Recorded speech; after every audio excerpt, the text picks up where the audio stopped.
leader is approaching. Are the cameras on? Are the cameras on or off?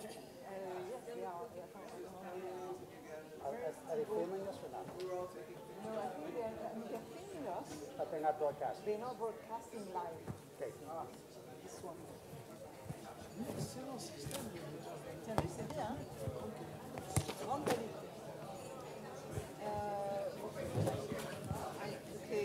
Very good internet connection. One more. Yeah, we should have one. What happened to Bakari? Bakari Seller? He was going to be on the earlier team. He wasn't here. Although Zoom was designed by China. Bakari Sellers. He was going to be on the earlier panel, but he wasn't here. Yeah. We need Yasha. I sent him a mean note. I've known him for a long time. Oh, you did? We used to always, he hasn't replied back. I sent him a mean note. Okay. So I'm counting on you guys. Okay, let's see. Let's see.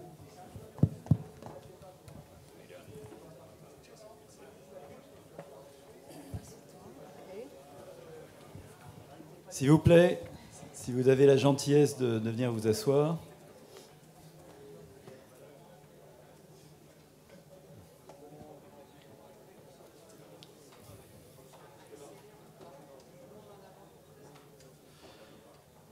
Ok. Donc nous continuons avec notre dernière table ronde de la journée, last but certainly not least, animée par Laure Mandeville qui va vous présenter ses invités. Et je voudrais profiter de cette tribune de 5 secondes pour remercier à la fois la régie et les services de traduction sur des sujets qui ne sont pas faciles avec font un très bon travail. Et puis vous dire que, vous l'avez vu bien sûr déjà, mais il y a une librairie juste à ma droite et que vous êtes les bienvenus d'acheter toute une série de livres extrêmement intéressants dont un certain nombre ont été écrits d'ailleurs par nos intervenants. Voilà. No, he didn't mean to keep it. You finished? Yes? Okay. So, I'm going to speak French, actually. Donc, je vais parler français cet après-midi aussi pour modérer cette table ronde au sujet largement explosif, puisqu'il s'agit de Donald Trump, un homme qui a occupé les esprits de l'Amérique sans discontinuer pendant 4 ans, et ça continue. Donc je voulais tout d'abord vous dire que je me souviens de l'élection de Donald Trump. Je me souviens de la veille de cette élection, alors que j'étais en train de traverser la campagne de l'Ohio, à Middletown, Ohio, où j'étais allée à la rencontre des électeurs de Donald Trump, ces ouvriers démocrates qui avaient voté Obama, mais qui étaient passés chez Trump et qui étaient absolument persuadés que leur candidat allait gagner. Et c'est vrai que c'était une expérience assez schizophrénique quand on arrivait de Washington, où nous écoutions la télévision, les analyses des experts, celles des journalistes, l'écrasante majorité des journalistes américains, qui étaient tous absolument persuadés qu'il était impossible que Donald Trump soit élu président.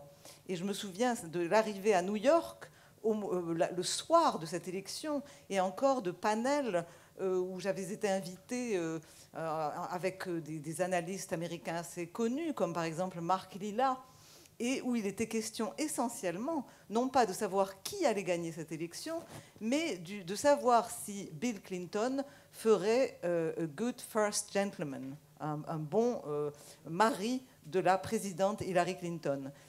Et donc, il est évident que quand l'impossible s'est produit, il y a eu une sorte de sidération absolue qui est tombée sur les États-Unis, et un affolement général de la classe médiatique, de la classe politique, de l'ensemble des élites, surtout de la gauche et libérale, qui n'avaient pas vu venir l'ouragan.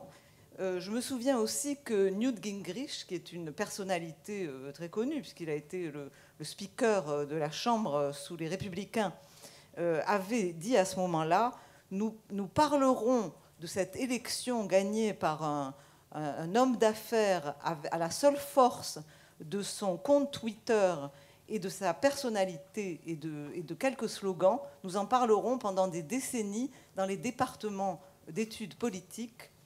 Et voyez-vous, nous sommes maintenant 5 ans plus tard et nous en parlons toujours. Nous allons en parler sur ce panel. Et je vais donc demander à mes invités pourquoi Donald Trump a-t-il gagné et qu'est-ce que c'est que le Trumpisme. Pourquoi, s'il a perdu en 2020, a-t-il augmenté de, je crois, 7 à 8 millions son score d'électeurs, malgré la crise du Covid, malgré l'effondrement économique qu'il y a eu pendant cette période-là. Pourquoi pourquoi cette situation? Et pour en parler, j'ai avec moi un panel fort intéressant, avec des personnalités qui, comme vous le verrez, ont des opinions contrastées. Alors c'est vrai que comme il y a une certaine émotion autour du sujet de Donald Trump, j'appelle mes panélistes à rester plus dans l'analyse que dans le combat politique. Et je vous les présente. Donc de la gauche à la droite, je vais présenter d'abord Jason Miller, qui est l'ancien porte-parole de Donald Trump. Jason Miller, en fait, s'est engagé dans la première campagne de Donald Trump, dont il a été l'un des porte-parole, si je ne me trompe pas, en 2016, et il a réitéré cet engagement en 2020.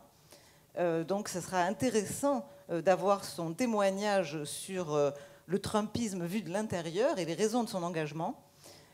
Ensuite, j'ai oublié de dire que Jason Miller est aussi le fondateur d'un réseau social conservateur qui s'appelle Getter, qui a été fondé au mois de juin, dans lequel il entend défendre la libre pensée qu'il estime bafouée aujourd'hui par les réseaux sociaux tenus par la Big Tech, comme on l'appelle aux États-Unis, et notamment par Twitter.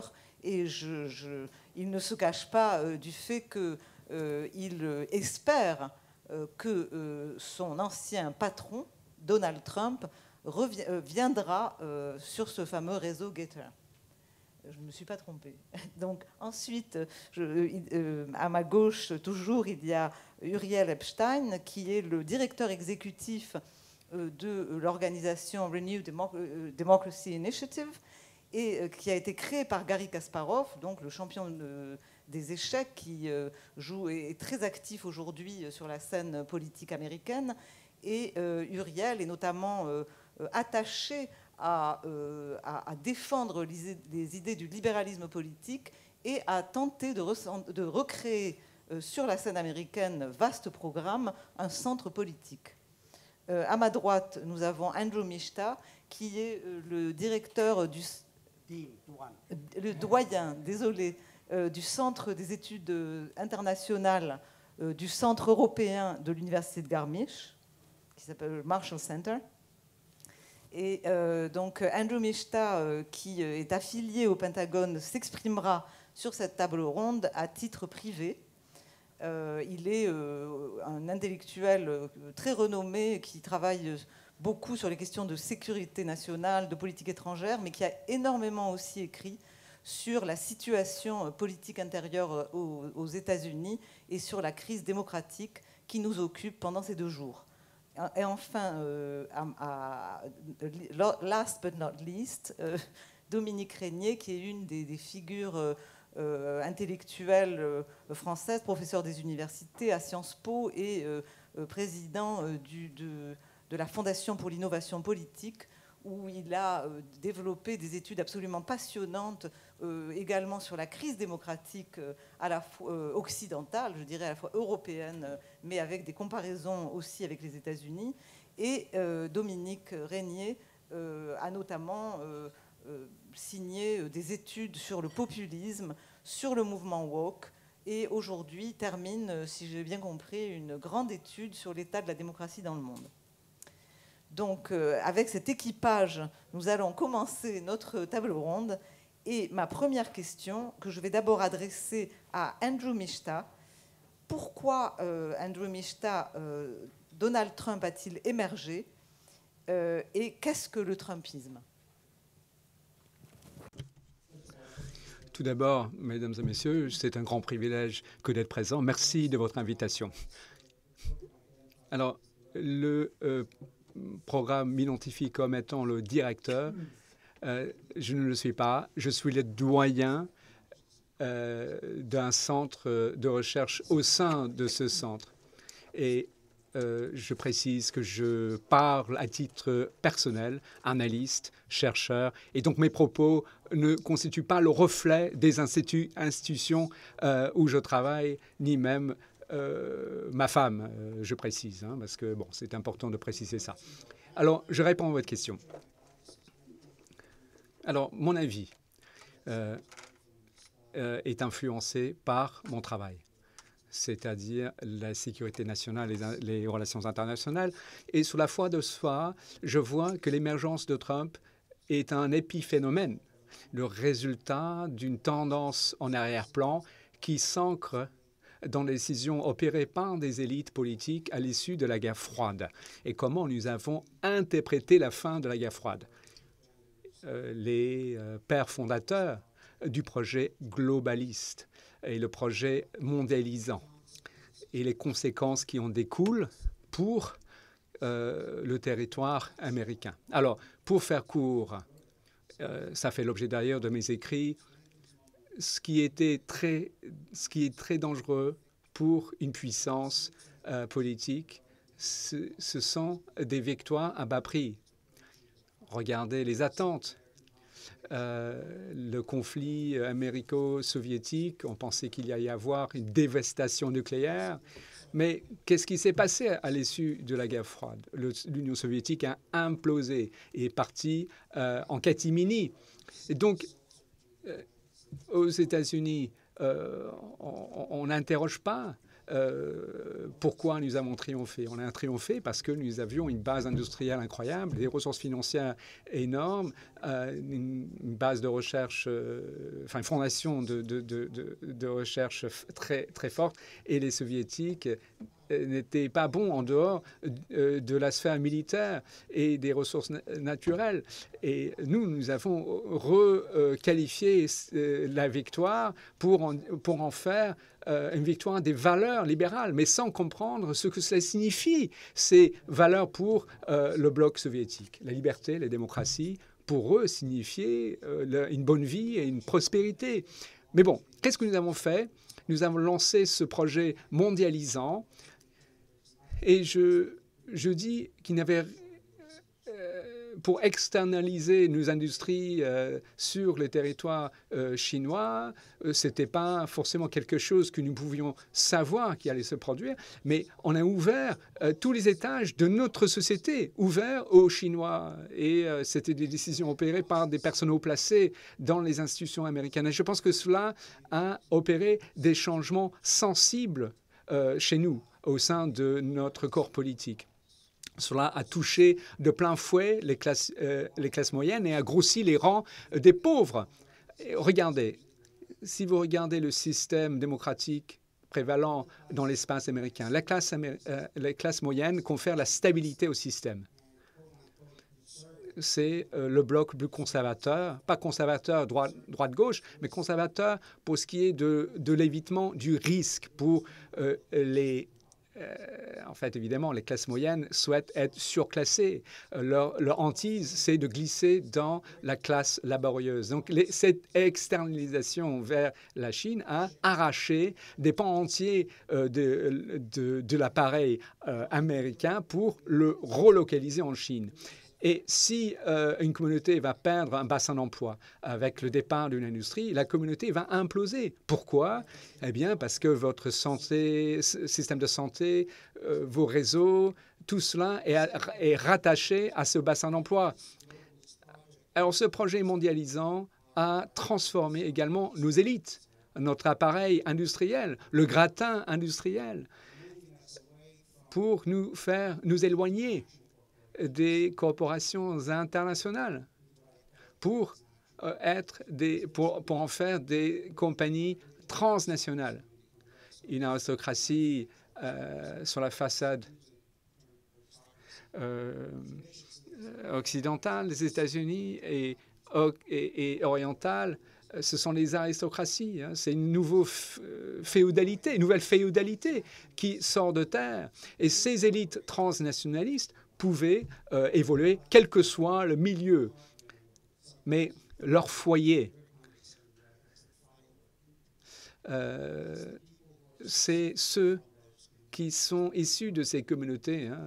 Les chercheurs de Berkeley. Et je pense que le phénomène de la rébellion trumpiste qui nous a pris de court, qui a pris de court tout le monde, c'est quelque chose qui est né de deux forces opposées au sein des communautés.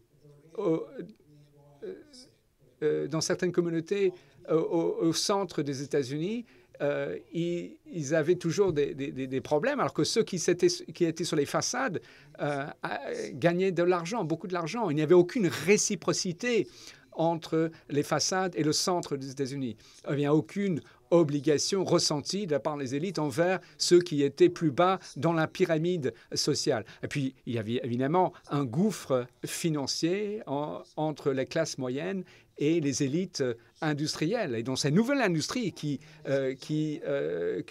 nous avons vu naître, et ce que vous avez vu en 2016, bon, ça peut faire l'objet d'un débat. Est-ce que c'était Trump lui-même qui a incarné cela?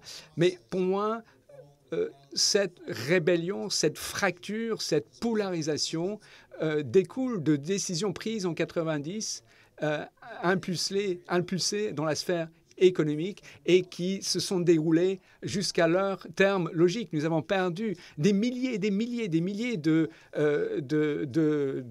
d'emplois dans la filière industrielle. Et les classes moyennes ont adhéré au projet mondialisant. Pourquoi? Parce qu'elles pouvaient consommer plus, ils pouvaient acheter davantage de chaussures. Donc pour eux, l'arbitrage était favorable. Mais quand vous allez perdre votre emploi en tant que membre de la classe moyenne, tout change. Et en fait, c'est cela, ce trait d'union qui tombe, c'est ça qui a mobilisé les énergies en faveur de Donald Trump. Merci. C'est une thèse très complexe. C'est vrai ce que vous avancez. Cette évolution vers une réflexion globalisante de la part des élites. Vous parlez d'un déficit de responsabilité envers les administrés et des frustrations ressenties dans le centre des États-Unis, entre les deux façades de l'espace américain, et décelées par Trump. Et cela, quelque part, c'est une énigme que Trump a su déceler ce ressenti, ce ressentiment, pour pouvoir identifier toutes les problématiques que vous venez d'esquisser. Trump, il connaissait très bien ces questions-là. La désindustrialisation américaine, il les connaissait très très bien. Il savait que les Américains avaient renoncé à leurs joyaux industriels au bénéfice des Chinois. Il savait que, dans une certaine mesure, les élites avaient abandonné le centre des États-Unis et s'érigeaient contre l'immigration. Donc George Mitchell dirait de lui qu'il était quelqu'un qui connaissait d'instinct ce qui se mettait en place. Alors, c'est ça. Quel est votre vécu de cet instant-là, en 2016? Merci. J'ai été très impressionné par la qualité des propos tenus depuis l'estrade. Et même si je ne travaille plus pour le président Trump, bien entendu, j'en suis encore un partisan. Alors, j'étais inquiet que cette conférence soit supprimé, mais parce que, non pas en raison du Covid, mais en raison du fait qu'il n'y aura plus de débat parce qu'il y a Biden. Bon, donc Trump, qu'est-ce qu'il a découvert en 2015 quand il a annoncé sa candidature? Ce n'était pas tant le fait de déceler les symptômes de ce qui se passait. La frustration, la colère, non. Mais il est allé aux causes profondes. La mondialisation, l'externalisation d'emplois, le fait que pendant des décennies, un grand nombre d'Américains avaient été laissés sur le carreau. Et parfois, on évoque de cet écart de richesse qui vaut partout. Le Brexit ou les Gilets jaunes en sont des exemples illustres, ou la montée de candidats populistes qui occupent des fonctions électives. Et Trump a su aller en profondeur pour comprendre ces causes. Et donc, en 2016, la question du commerce n'était pas sur le radar. Personne n'en parlait. Cela ne s'inscrivait même pas dans les 30 principaux sujets. J'ai sondé les gens nulle part. Mais dès que Trump a commencé à parler du commerce, c'était la bannière brandie par ceux qui s'en sont sentis abandonnés. Donc voilà, c'est une tendance d'ailleurs que nous pouvons observer ailleurs. Et ce n'est plus qu'un écart de richesse, c'est un écart d'opportunité. Il ne s'agit pas là uniquement des décisions gouvernementales, c'est aussi les grandes sociétés qui sont coupables, les grands médias, la filière industrielle, parce que ce n'est pas eux qui vont investir dans l'Amérique noire. Ils veulent faire des bénéfices, n'est-ce pas? C'est la culture. Et Trump, il a pu circonscrire cela comme étant un problème. Bon, évidemment, cela a été signalé par le Covid. Et voilà, sont aussi identifiés comme étant un problème. Et en fait, moi, je lui ai dit, vous êtes l'unique personne à remplir un stade sans guitare. Pourquoi? Parce qu'il a compris le symptôme, mais également les causes profondes. Alors, quand on parle des grandes tech, les grandes sociétés, les grands médias, pour en revenir à l'objet même de la conférence, qu'en est-il de la démocratie en Amérique? Il faut aller voir qui peut exprimer sa colère. Mais on ne parle pas pourquoi ces gens manifestent leur colère. Alors, on a parlé de la mondialisation et la structure de classe qui se développe dans l'Occident et dans l'espace américain. C'est un problème. Quand les médias américains disent « bah voilà, vous pouvez vous mettre en colère », c'est source de frustration pour les gens parce que ce n'est pas vraiment remonté aux causes de la colère. Et ce sont les idées, les moteurs dans le monde. Et si vous ne pouvez pas partager votre idée, ça ne va pas éclipser l'idée, ils ne vont pas se ranger de votre côté, ils vont être marginalisés, cela va les rendre encore plus frustrés et ils vont prendre acte de cette frustration. Et c'est pour ça que ce cancel culture, ce wokisme et la façon dont les médias essaient de remédier à la colère en Amérique, ils s'y prennent mal. Merci Jason. Muriel. D'après Jason, le problème pointé par Trump, c'est le fait que les Blancs sont censés être en colère pour les causes qu'il a pu identifier. Mais ceux à qui il s'adressait avaient le droit d'être en colère. Cela peut expliquer son succès. C'est qu'il, comment dire, il a ouvert une fenêtre d'opportunité pour ces personnes animés de colère, qui se sont sentis abandonnés sur le plan économique, mais également déclassés sur le plan culturel. Et ces disparités existaient et ils ne pouvaient pas rejoindre le dialogue politique national. Merci Laura, merci de m'avoir invité. Alors, mon angle d'approche sera différent par rapport à ce qui était dit par mes collègues à l'estrade. Moi, je m'exprime à titre personnel, je le précise également. Alors, tout de suite, je souscris à l'idée, en partie, que le grand pan de la population américaine ont le droit d'être en colère. C'est vrai. Et l'histoire de Trump, comme l'a dit Andrew, commence avec la guerre froide. À la fin de la guerre froide, nous avions un ennemi commun, l'Union soviétique. Et ce n'était une lutte idéologique au premier chef, une démocratie libérale contre le communisme, une lutte très au contour idéologique très clair. Et aux États-Unis, on comprenait très bien ce que signifie la valeur de la démocratie libérale. Il y avait un socle éducatif commun. Mais une fois la guerre froide prend fin, ce socle éducatif s'effrite. Nous n'étions plus en train de souligner la valeur de la démocratie libérale. Même l'idée de la démocratie était synonyme de réussite économique. C'est-à-dire que la démocratie n'est utile que dans la mesure où elle vous rend prospère. Mais s'il y a un retournement de cycle, s'il y a une crise économique, ou quelle qu'elle soit, à quoi bon la démocratie ?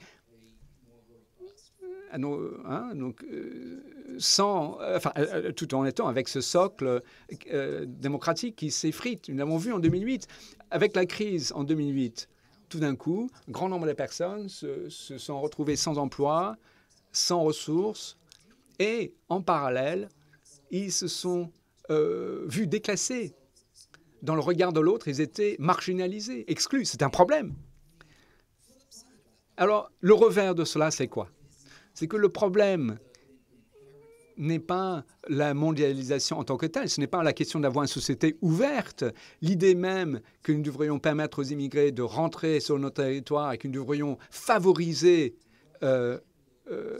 l'arrivée des meilleurs pour qu'ils viennent chez nous, c'est le socle de la démocratie. C'est ça qui nous a permis d'être extrêmement riches comme nation. Alors, le nombre de sociétés lancées par les immigrés, c'est sans nombre. Alors, le problème, c'est qu'on peut identifier des échecs. Quand une société ferme les portes, elle disparaît et les emplois sont supprimés. Mais quand les sociétés s'ouvrent, on peut se dire, sans démocratie, la société n'aurait jamais pu exister. Donc, en fait, si on peut parler des succès des années 90 et début 2000, comme on n'en parlait pas de la réussite économique apportée par la démocratie, on ne pouvait pas les célébrer. Et en 2018 et 2019, la crise nous touche de plein fouet. Alors, notre échec, c'est quoi? Notre échec, c'est de ne pas atténuer les problèmes émanant de 2018, mais les problèmes qui ont antidaté 2008. Évidemment, il y a des perdants. Il y a des gens qui allaient perdre l'emploi.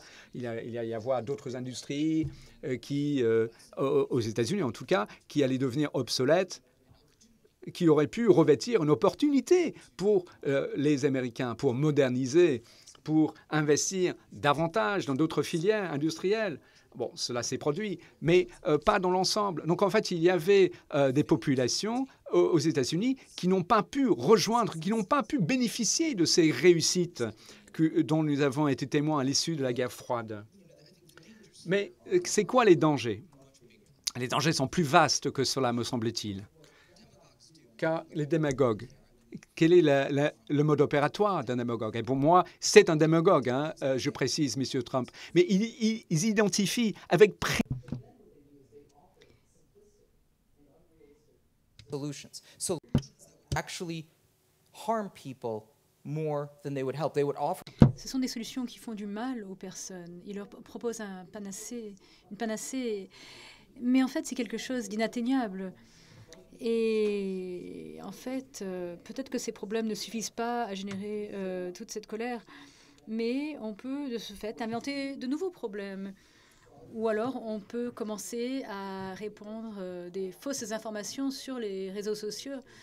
Jason, soyons francs, est fondateur de Getter. Et Gator a joué un rôle important dans la diffusion de la fausse information. C'est l'une des plateformes qui parle donc de la fraude électorale ou qui lance des accusations de fraude électorale pour lesquelles il y a très peu, voire pas du tout de preuves. Et c'est quelque chose de dangereux. Et j'aimerais donc citer Alexis de Tocqueville. Et je vais le citer en français, j'espère que je le dis bien. Plus féconde en merveille que l'art d'être libre.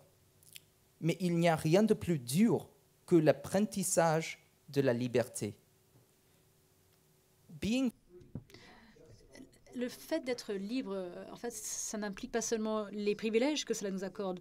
La liberté de parole, c'est quelque chose de très important. Mes parents viennent de l'Union soviétique où la liberté de parole n'existait pas. Donc j'ai un attachement profond à la liberté de parole. Mais avec ces libertés viennent des responsabilités. Et cette responsabilité a été complètement ignorée par le mouvement trumpiste.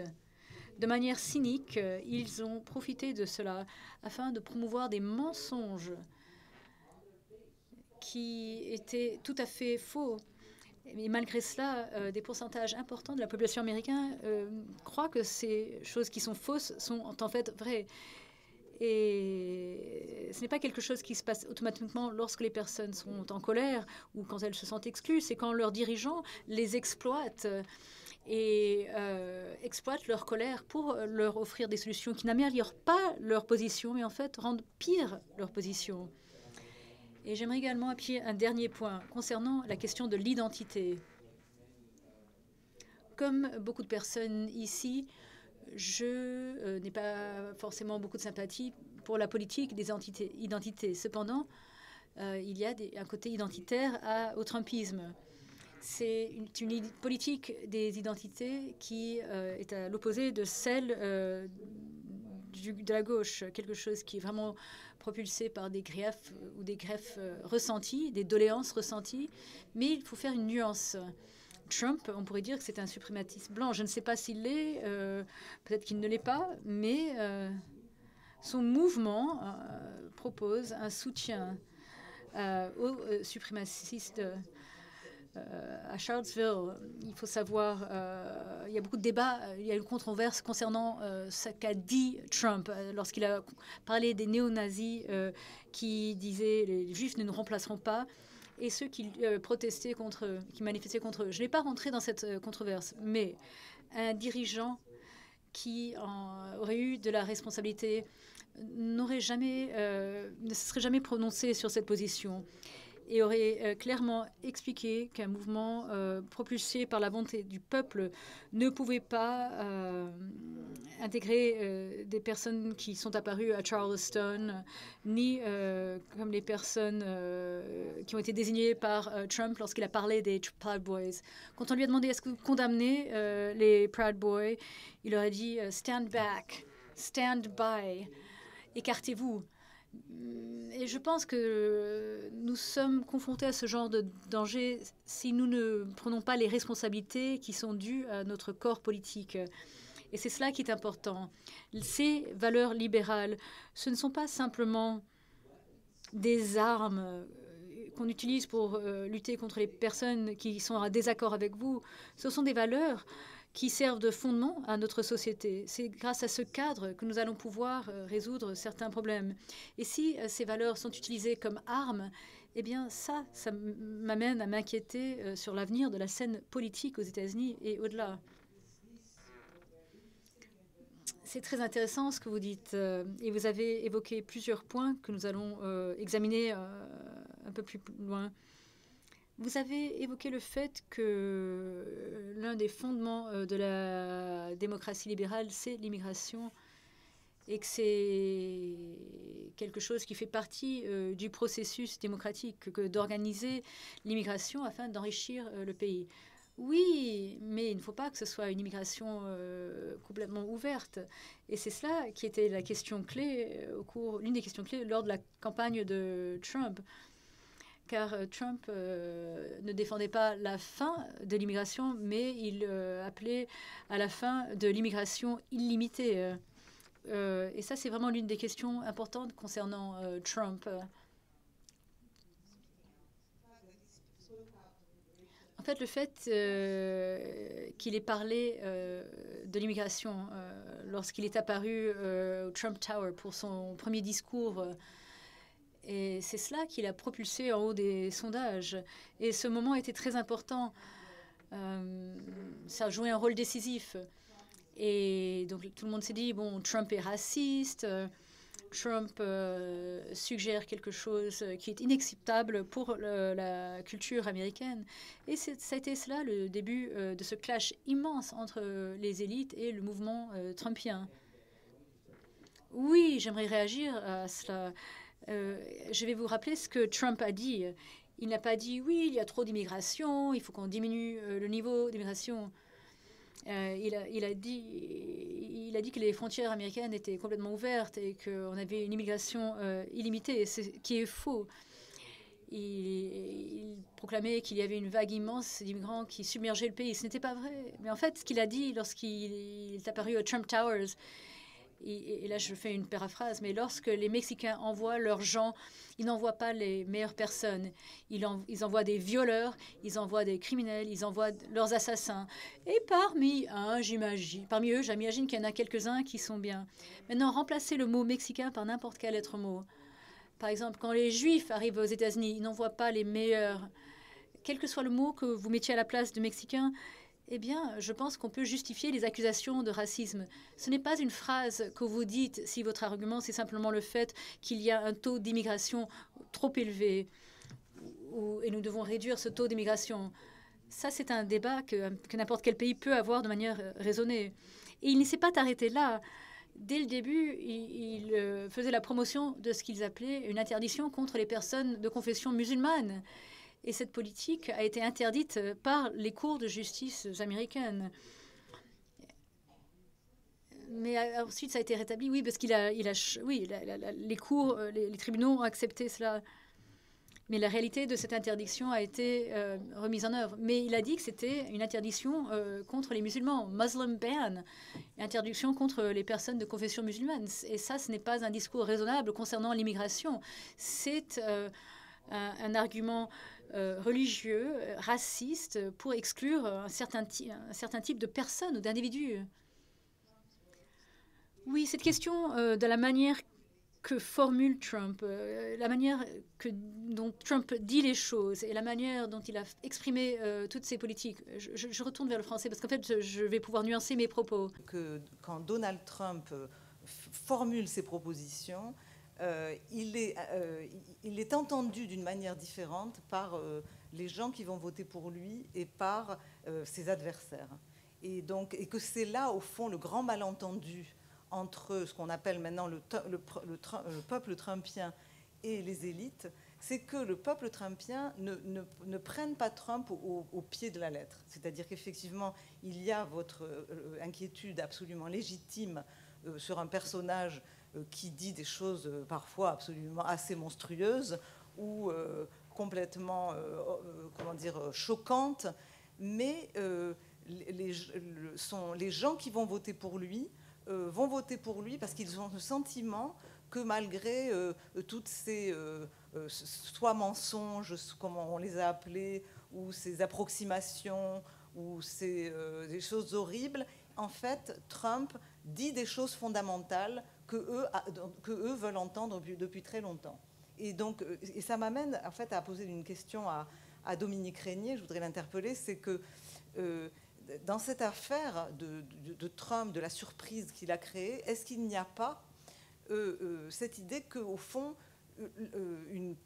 toute une partie de la population avait le sentiment qu'on ignorait des réalités. Vous dites qu'il n'y a pas de réalité de l'immigration, mais là, on pourrait rentrer dans ce débat. Je crois que même Barack Obama a mis en place une politique extrêmement dure sur le front de l'immigration parce qu'il y avait une porosité absolue de la frontière au sud des États-Unis. Et donc, aujourd'hui, il y a des dizaines de milliers de gens qui se pressent à la frontière.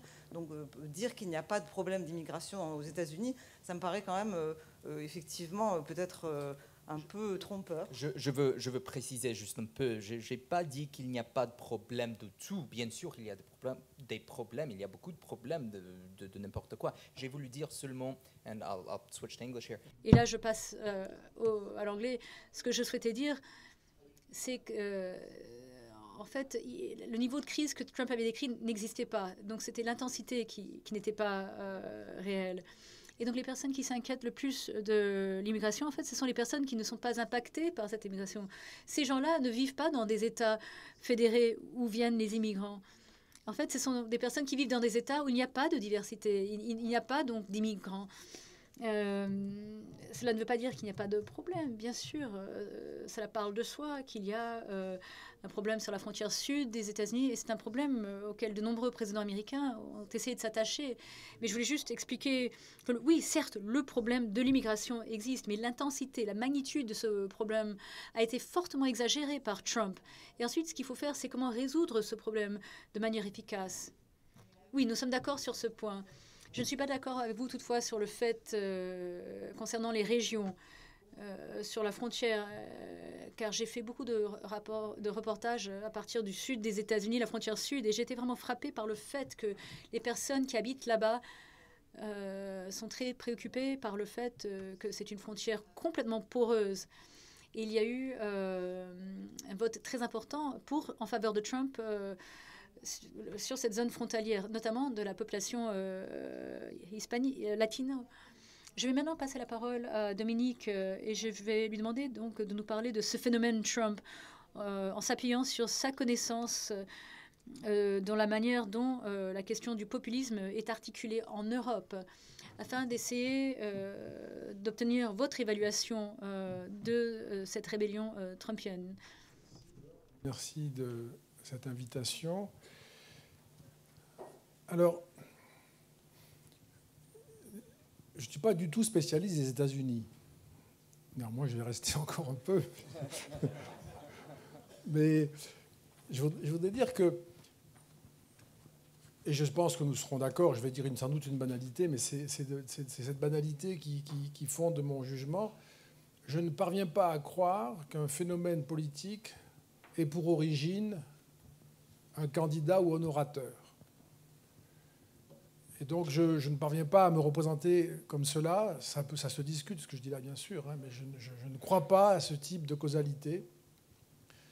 Je crois, mais vous l'avez dit ce matin, je crois que c'est un phénomène qui vient de loin, qui travaille de manière souterraine, qui fraye son chemin et qui, à un moment donné, se trouve représenté par une personne, un groupe, qui trouve le ton, les mots, le rythme, et ça coïncide avec un événement, ici une élection, une campagne électorale, et le phénomène peut devenir visible, mais il était déjà là.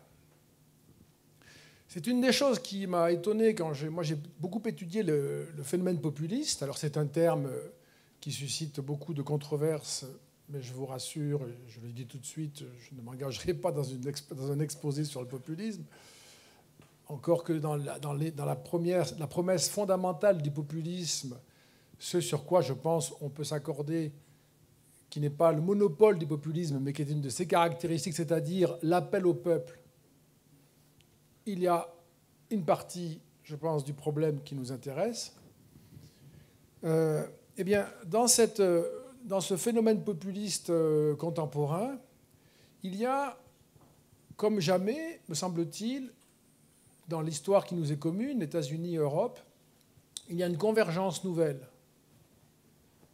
Nous sommes entrés dans une histoire commune de ce point de vue-là. Nous n'avions pas cette communauté d'histoire et les populismes européens avaient leur existence, le populisme américain avait à la sienne, mais il n'y avait pas de coïncidence, ni même entre les pays européens, ni entre l'Europe et les États-Unis. Là, nous avons maintenant des coïncidences, qui d'ailleurs sont plus vastes, puisqu'on peut y retrouver le Brésil et d'autres pays.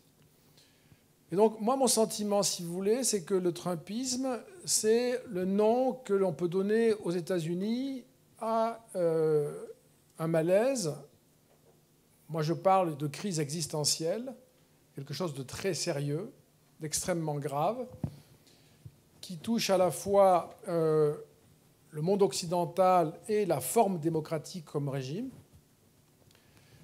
et qui s'apparente à une forme de destitution, comme si au cours de l'histoire nous destituait de ce que nous avons été, à la fois comme ensemble culturel, géographique, historique, mais aussi comme système politique. Et de ce point de vue-là, si je prends des éléments qui ont été évoqués par les trois intervenants précédents, que j'ai écoutés avec beaucoup d'intérêt, qui ont dit beaucoup de choses que je trouve très utiles à notre réflexion, si je considère trois phénomènes, un, la globalisation, deux, la digitalisation, trois, les phénomènes migratoires, il est impossible de dire que ce ne sont pas des phénomènes qui ont de l'importance. Il me semble qu'il faut qu'on constate leur importance. Je le dis de manière neutre, très volontairement. Ce sont des phénomènes importants, ce sont des phénomènes qui ont changé nos sociétés en 30 ans, à peu près, hein, entre la globalisation et puis le web, et après le reste, etc. 30 ans, sur 30 ans, ce qui est très court. Donc c'est à la fois important, c'est à la fois, sont des forces qui changent nos sociétés, ce sont des forces qui se sont déployées sans qu'à aucun moment, parce que ça ne s'y prête pas, sans qu'à aucun moment les peuples aient été consultés sur le bien fondé, la possibilité de laisser ces processus se dérouler, la capacité même de les réguler, probablement parce que ce n'est pas des processus qui se régulent comme ça, hein, je suppose que c'est compliqué, mais le résultat, il est qu'au fond, dans le monde démocratique et aux États-Unis aussi, on est entré dans une interrogation: où sont passées nos souverainetés? Où est passée notre capacité à déterminer notre futur, à peser sur notre destin, à le décider, y compris et surtout, j'ai envie de dire, à le décider en suivant les procédures, les règles qui sont les nôtres dans le monde démocratique, c'est-à-dire la délibération, l'élection, et ensuite, après l'élection, évidemment, la reconnaissance du pouvoir élu et le développement d'une politique publique ou d'une série de politiques publiques. Et donc cette crise des souverainetés, tant qu'elle n'est pas réglée, tant qu'il n'y a pas une réappropriation des souverainetés, populaires ou nationales, et sans doute les deux dans un monde démocratique, cette crise qui s'est manifestée aux États-Unis ne peut pas disparaître, et elle ne peut même que réapparaître. De même que dans l'espace européen, elle est très présente, cette crise. Elle s'exprime avec plus ou moins de force à tel ou tel moment. Mais pour ma part, je ne suis pas du tout d'accord, peut-être que je me trompe, on verra bien, de toute façon, ça on fait des paris un peu aussi, je ne suis pas du tout d'accord avec l'analyse qui est un peu en ce moment à la mode, consistant à la mode c'est péjoratif, je veux dire qu'on entend beaucoup en ce moment, consistant à dire que nous sommes dans l'après-populisme, comme s'il y avait un retour à la normale, à un monde politique familier. Je regarde les trois grands défis que j'ai cités pour aller vite, et je ne serai pas plus long, mais je ne vois pas de raison. Ce matin, j'écoutais avec beaucoup d'intérêt, beaucoup d'attention, l'exposé de Pavel Fischer. Nous avons perdu, c'est historique ça, c'est historique. Pour moi qui ai beaucoup travaillé sur la construction des espaces publics démocratiques, comment ça s'est fabriqué, sur quel socle législatif dans le monde démocratique, en gros à partir de la fin du XIXe siècle pour aller vite, accompagnant l'avènement d'une démocratie compétitive de masse, même si ce n'était pas tout de suite le suffrage universel. Il y a eu un rôle clé joué par la massification de l'éducation à l'école, peu à peu, mais il y a eu aussi un rôle tout aussi important joué par l'espace public médiatique, national, sous l'autorité de lois décidées nationalement, sanctionnées nationalement, Et aujourd'hui, je ne reviendrai pas sur ce qu'a dit Pavel Fischer ce matin, c'est très important. Aujourd'hui, nous avons ce que j'appelle un désencastrement de l'espace public qui n'appartient plus du tout au cadre historique et qui désarticule la démocratie et son fonctionnement du monde, non seulement de l'information et de la communication, mais aussi du rapport social, de la délibération, de la conversation. Et mon analyse, elle est que ce régime, ce nouveau régime, n'est pas compatible avec l'idée démocratique. Et que nous avons une tension entre les deux qui aboutira soit à l'arraisonnement de l'espace public digital, non seulement le démantèlement des big tech, mais aussi les replacer sous l'autorité de la loi nationale, ce qui ne me paraît pas possible, enfin ça sera peut-être inventé, soit l'impossible retour à une démocratie apaisée, d'autant plus que les raisons de se révolter non seulement perdurent depuis ces 30 années, mais seront probablement durables pour les vies qui sont devant nous, même les plus jeunes d'entre nous. Je prends un autre exemple, dernier exemple, mais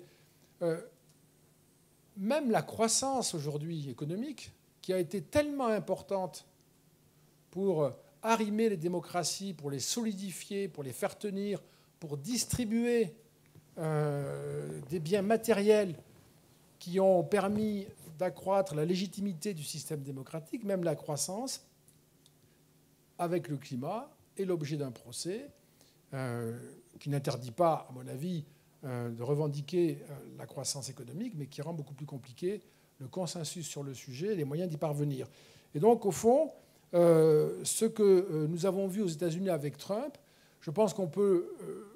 c'est toujours là, et on peut le revoir avec un autre nom un peu plus tard, peut-être déjà maintenant ou dans quelques temps. On peut le voir aussi en Europe de plusieurs façons.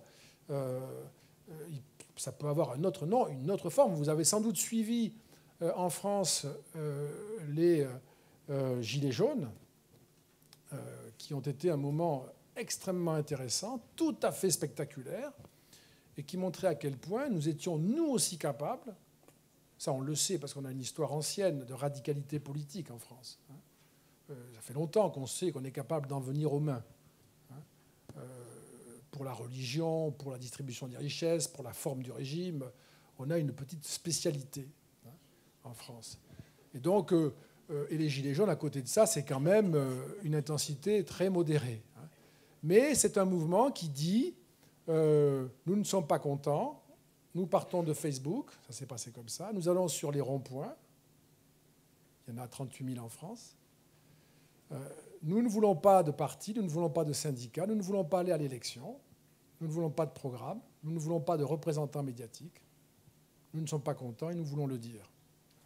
C'est-à-dire une espèce de contestation radicale de l'existence et même des moyens qui sont mis à la disposition pour exprimer le mécontentement, qui était également rejeté, et les moyens qui sont mis à disposition pour répondre au mécontentement, moyens qui étaient également rejetés.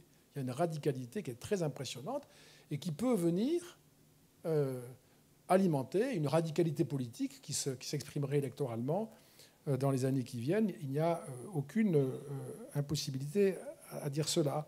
Et donc, peut-être que Laure, je peux m'arrêter là pour ne pas être trop long, mais je pense que c'est un schéma qui nous est commun aujourd'hui, cette fragilisation. Nous avons vu la fragilisation de l'espace public. Ça n'est pas tenable. Je ne crois pas qu'on puisse... On n'a jamais fait ça dans l'histoire démocratique. On a besoin, pour faire une démocratie, d'un espace public où nous sommes d'accord sur les conventions de la discussion et où nous arrivons, on peut se disputer, même de manière virulente, mais on doit pouvoir produire des convergences, des accords, du consensus, au moins garder la possibilité d'être d'accord sur la manière de ne pas être d'accord. Ce qui est très important et qu'on commence à perdre. Et on pourrait dire, mais il reste toujours l'école et l'université. C'est pas sûr. Il reste toujours la culture. Nous sommes d'accord sur la culture. Non. L'héritage historique, c'est pas sûr du tout. On en a parlé ce matin, c'est très présent dans les débats de toute façon, etc. Et donc, mot de conclusion sur ce propos ici, cher Laure, c'est de dire, au fond, nous avons plutôt toutes les raisons de penser que nous sommes entrés dans une période où le nom de Trump réapparaîtra sous des noms divers, y compris chez les démocrates, aux États-Unis, comme en Europe, nous sommes dans une histoire commune. Dominique, ces propos absolument passionnants qui donnent effectivement une profondeur à notre réflexion sur le Trumpisme. Et je retiens quelque chose qui me paraît tout à fait fondamental que vous dites. Vous parlez d'une crise existentielle et vous parlez presque au fond d'une panique de la fin de la nation. C'est ça que vous voulez dire votre propos. Et là, je pense que vous êtes absolument sur le sujet. Cette idée cette panique de la perte de contrôle à travers la fragilisation du fait national, ça me paraît un élément absolument fondamental de l'émergence de Trump. Pourquoi ? Parce que Trump, en fait, se propose, avec tout le côté presque inconscient qu'il a de ce qu'il suggère, mais se propose d'être le rempart de la nation, c'est-à-dire qu'il ne propose plus, contrairement aux globalistes dont on parlait tout à l'heure, de réconcilier le monde, comme son prédécesseur Barack Obama, ou de le changer. Il propose de défendre son monde. Donc justement, il suggère en fait qu'il y a une solution à la panique de la nation et à la crise existentielle qui bat son plein. Et ça m'amène d'ailleurs à la question suivante, qui est la suivante. C'est finalement, on a pratiquement pas pu débattre du bilan de Trump, parce qu'il y a eu évidemment la fin de sa présidence qui a été absolument cataclysmique et horrifiante pour nous tous, avec le 6 janvier et la contestation toujours en cours de l'élection présidentielle de 2020.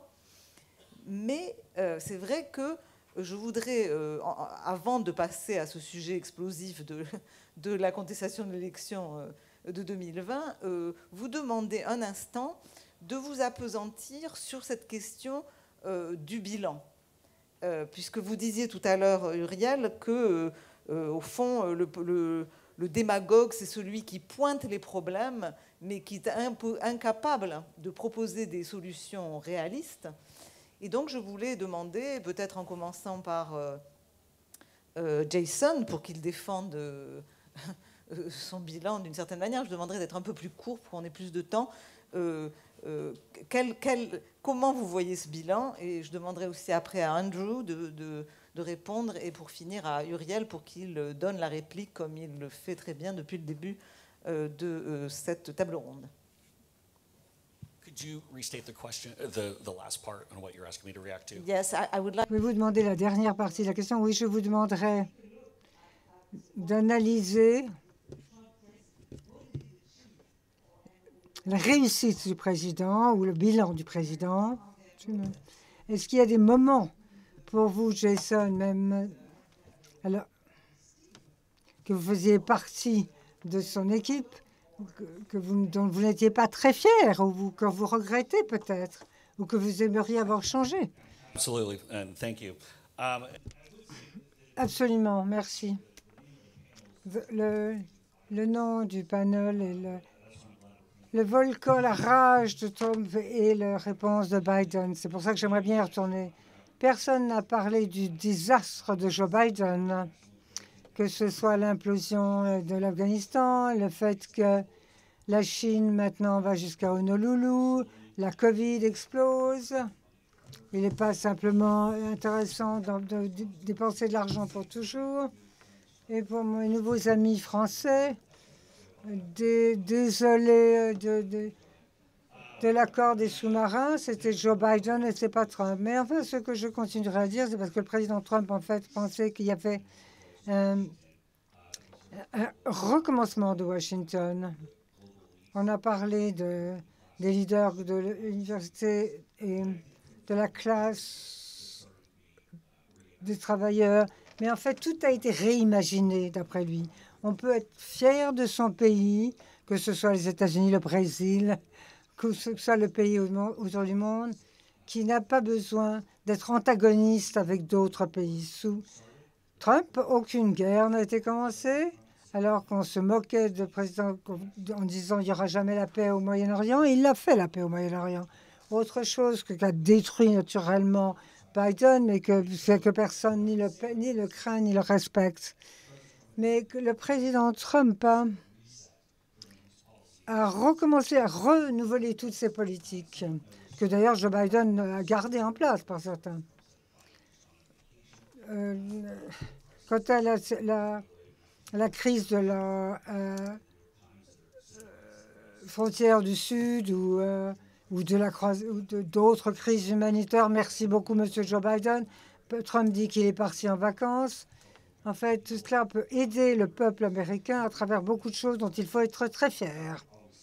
Il y a toujours des choses qui vont moins bien naturellement et dont on peut, que ce soit son langage ou le débat ou quelque chose, peut-être des événements mineurs. Vous pouvez en sortir. Mon style est un peu différent que le style du président, par exemple. Les mots que j'utilise sont différents. Parfois, j'utilise le même langage, mais parfois non. Parfois, je peux être aussi provocateur, mais il y a quelques éléments. Il y a toujours quelques éléments. Jason, qui a gagné l'élection présidentielle de 2020? Qu'est-ce que c'est? Vous m'avez attaqué directement, c'est la deuxième fois. Aujourd'hui, tout le monde se demande pourquoi Donald Trump a gagné en 2016, pourquoi il va regagner en 2020, mais il y a une poignée de gauchistes qui doivent rendre les choses personnelles. Non, c'était une question. Oui. Je vous ai déjà dit, Joe Biden a gagné les élections. Non, mais vous parliez de fraude. Vous parliez de fraude il n'y a pas très longtemps, il y a quelques mois.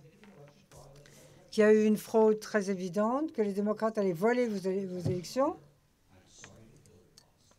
Uriel, je suis désolée qu'Hillary ait perdu, que vous ayez passé plein de temps à parler de Trump alors que vous auriez parlé du futur et de votre vision. Et c'est pour ça que Trump va gagner à nouveau. Parce que vous avez tant de colère, tant de rage au fond du cœur, que vous ne voyez même pas clair. Je vais vous passer mes lunettes, si vous voulez, vous verrez plus clair. Il y a tant de colère dans votre cœur. Okay, je vais noter que quelqu'un de Trump parle de colère, ça c'est assez ironique, même que c'est pas la haine personnifiée, eh bien Donald Trump qui amplifie la colère sans cesse. Parce que ma question n'était pas une attaque personnelle sur vous, cher ami, c'était une question tout à fait honnête. Vous avez déjà attaqué mes affaires. Si j'attaquais, mais vous avez déjà commencé une affaire? Non, bien sûr. Non. C'est fort intéressant, certainement, parce que pour les gens qui nous regardent, les gens ne regardent pas mais pour le public.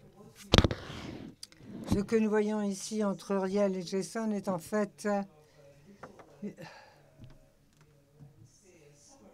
un petit résumé de ce qui se passe aux États-Unis. Et cela me conduit à la question du 6 janvier et la question de l'élection américaine de 2020. Parce qu'en fait, je crois que c'est un point très important. Tout d'abord,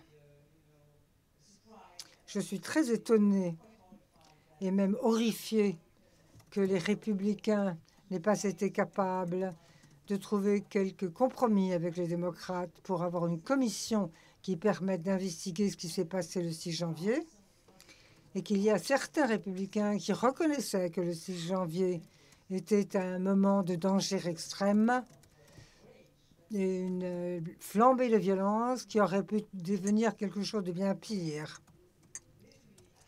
Vous avez littéralement des gens qui ont envahi le Capitole et qui cherchaient Mike Pence de tous les côtés pour le pendre. Donc c'était quelque chose de tout à fait sérieux. Et tant de républicains qui disent encore que ce n'était pas si grave, que c'était paisible. Et puis il y a aussi la question du président Trump qui a attendu pendant si longtemps pendant cette journée horrible et tragique, pendant des heures, avant de s'interposer pour dire à ses supporters qu'il fallait en cesser. Donc, est-ce qu'il ne s'agit pas là de quelque chose qui, d'une manière ou d'une autre, leur rend difficile pour lui de se représenter? Et deuxièmement,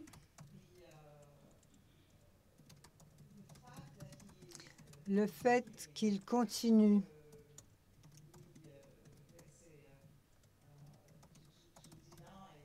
à nier la validité de l'élection. Est-ce que ce n'est pas une attaque précisément contre la démocratie américaine? Parce que si on n'est pas d'accord sur une élection, aucun transfert de pouvoir ne peut arriver de façon paisible. Oui, enfin, il y a beaucoup de questions là que vous me posez. En ce qui concerne le 6 janvier, le 6 janvier était un jour tragique. J'espère que j'aurais voulu que ça n'arrive jamais. Je sais beaucoup d'officiels parmi le président Trump. Personne n'aurait pu prévoir cela au Capitole ce jour-là. Et je dis cela pour le simple fait que nous nous concentrions sur le débat du Congrès, sur les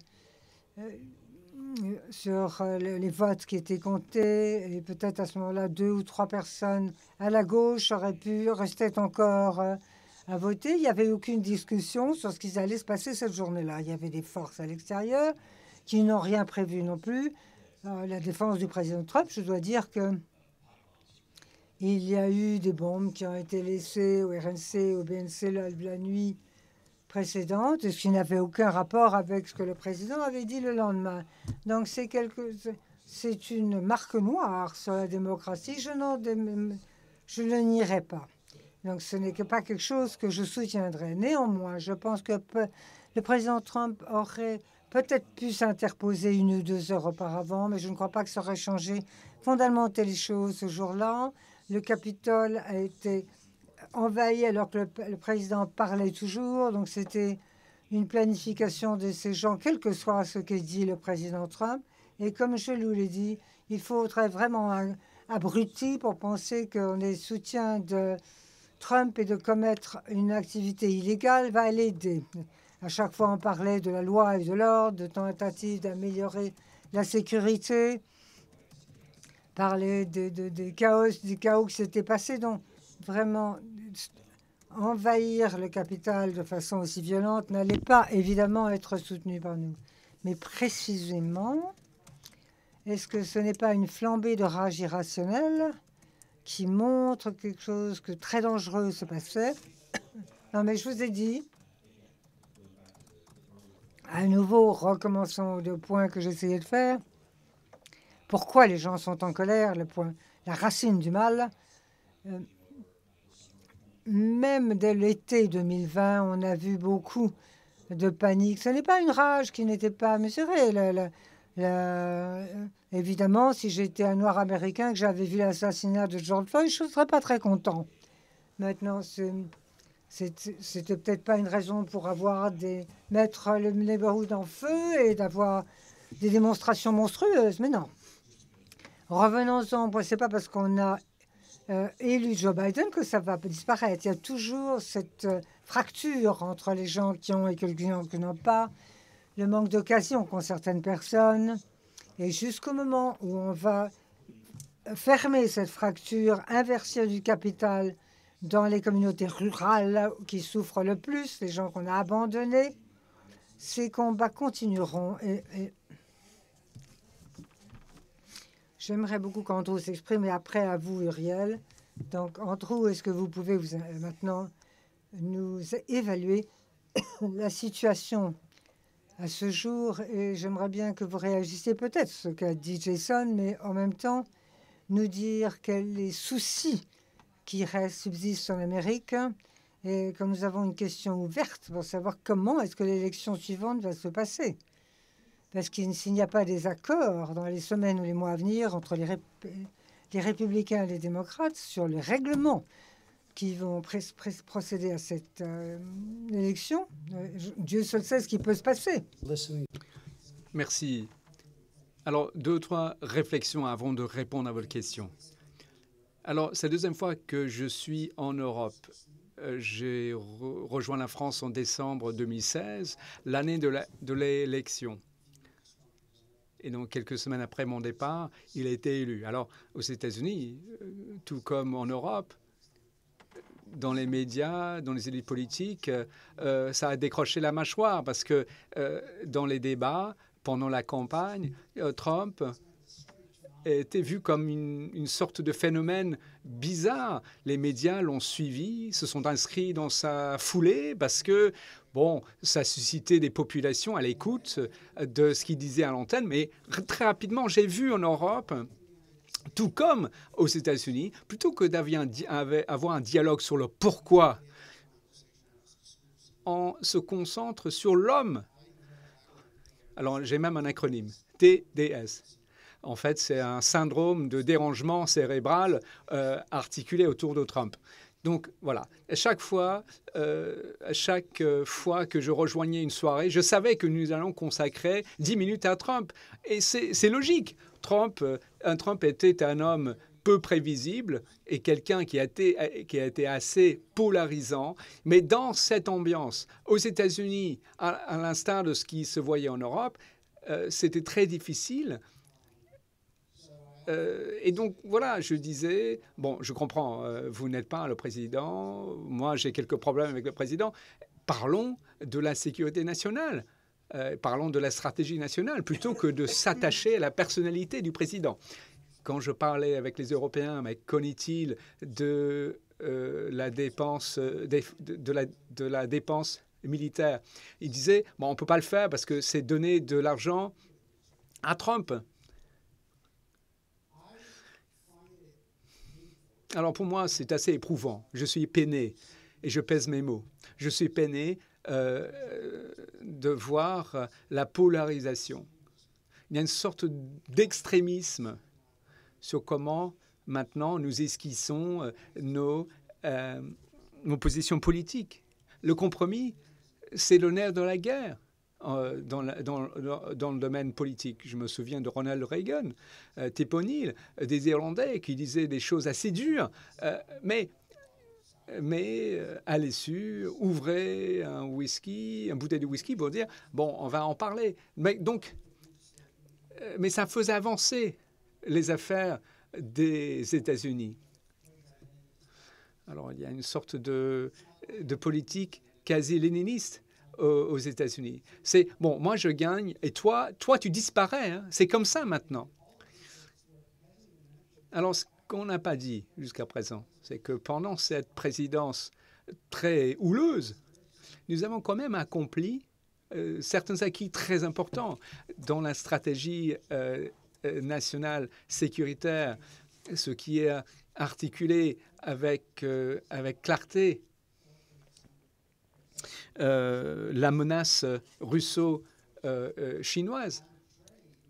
Sur le plan du commerce, pour la première fois, on a cessé de parler d'un modèle néolibéral. Pour parler de la commerce libre avec la Chine, c'est comme si vous confondez un fauteuil avec un fauteuil électrique. Le détournement de propriété, ce n'est pas Trump. Non, un cinquième des entreprises américaines opérant sur le territoire chinois ont fait l'objet de vols. Alors, pendant la guerre froide, nous avions des restrictions au sein de l'OTAN qui empêchaient le partage de technologies au bénéfice des Chinois. S'il y avait un chercheur soviétique qui venait chez nous, il était relégué dans un coin, mal habillé. Alors, ce que j'ai mal compris, ce que je comprends toujours pas, pourquoi en 90, on a pris les joyaux de l'industrie américaine pour confier cela à la Chine, au prétexte qu'une politique tournée vers l'exportation en Chine allait faire grossir les classes moyennes et les amener sur le chemin de la démocratie. Mais fin 90, les gens se réveillaient. Et moi, je peux vous dire, j'évangélise depuis des années. Mais alors, le 11 septembre s'est produit et nous voulions construire une nation, une solution exhaustive, était consubstantielle avec le projet mondialisant à l'issue de la guerre froide. On pensait que l'Amérique était motrice de ces efforts de transformation vers la démocratie. Alors, l'avenir, quid de l'avenir? Je pense que c'est la question de l'or. Alors, ce qui me chiffonne, c'est comment se produit notre discours collectif. La courtoisie disparaît, s'efface devant un discours de caniveau. On se crie dessus. On n'a pas de conversation sereine, apaisée. On n'entame pas un dialogue pour manifester notre désaccord.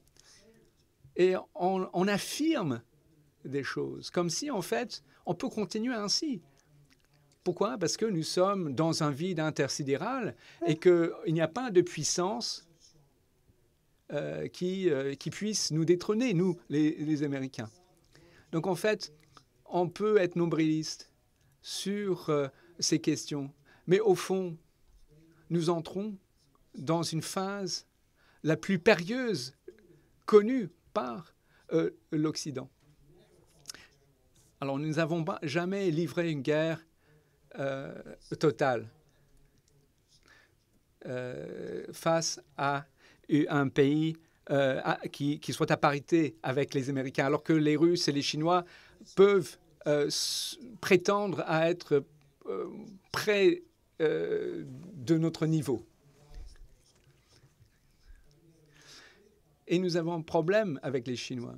Les Chinois veulent substituer le système actuel avec un système articulé autour de ses valeurs et ses chaînes d'approvisionnement, ainsi de suite. Donc pour moi, les élections qui se profilent ou les conditions prévalant dans nos sociétés respectives. Alors, je vis en Allemagne, il va y avoir des élections. Mes amis allemands ne connaissent pas l'issue et ils s'interrogent sur la durée qu'il faut mettre pour constituer un gouvernement. Alors, dernière chose, la démocratie, qui dit démocratie, c'est droit et devoir. Alors moi, je travaille avec des militaires. Si on dirige des troupes, c'est parce que vous avez le droit, mais aussi des devoirs.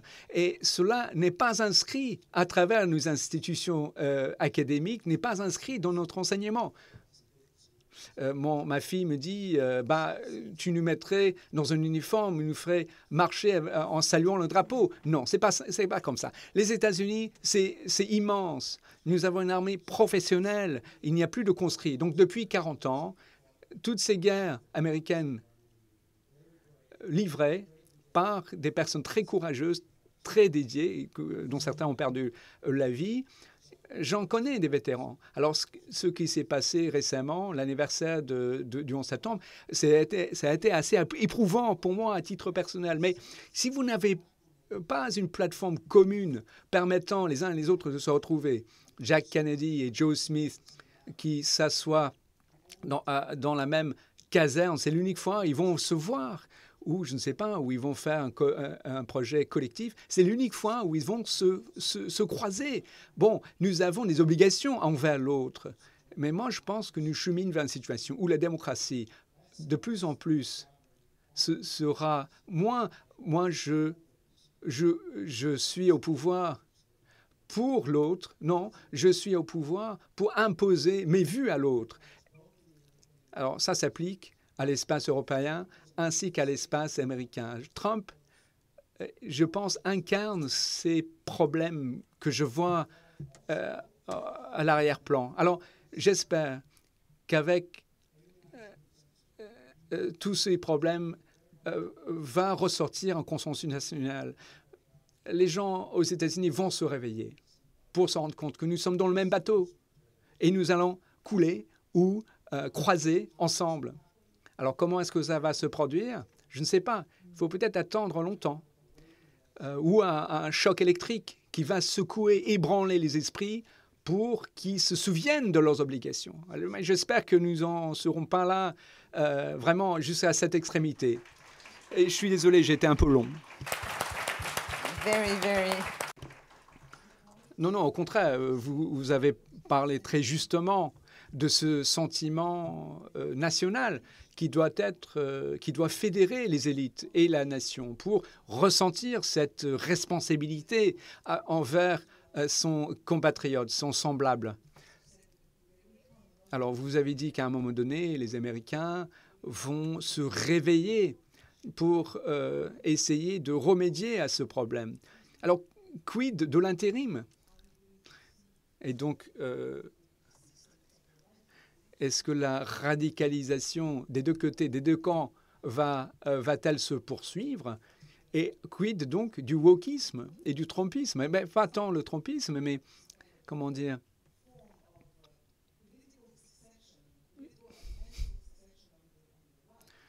L'émergence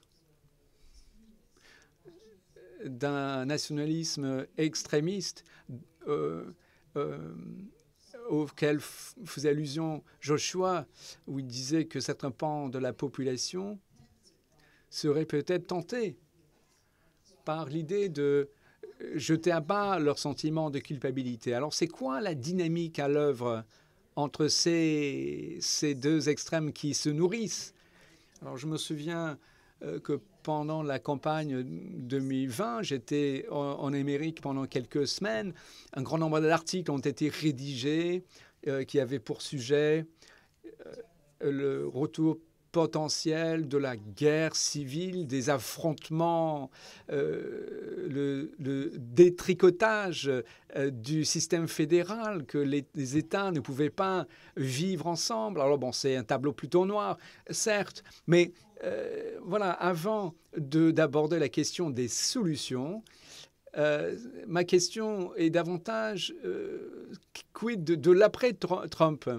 Dominique, rapidement. Et puis Uriel, Jason, peut-être après. Donc, est-ce que vous pouvez répondre à cette partie de la question et nous parler des solutions de l'après-Trump ou avec Trump, que sais-je? Puis ensuite, on va entamer notre séquence questions-réponses. Tu m'invites à dire un mot, c'est donc lequel?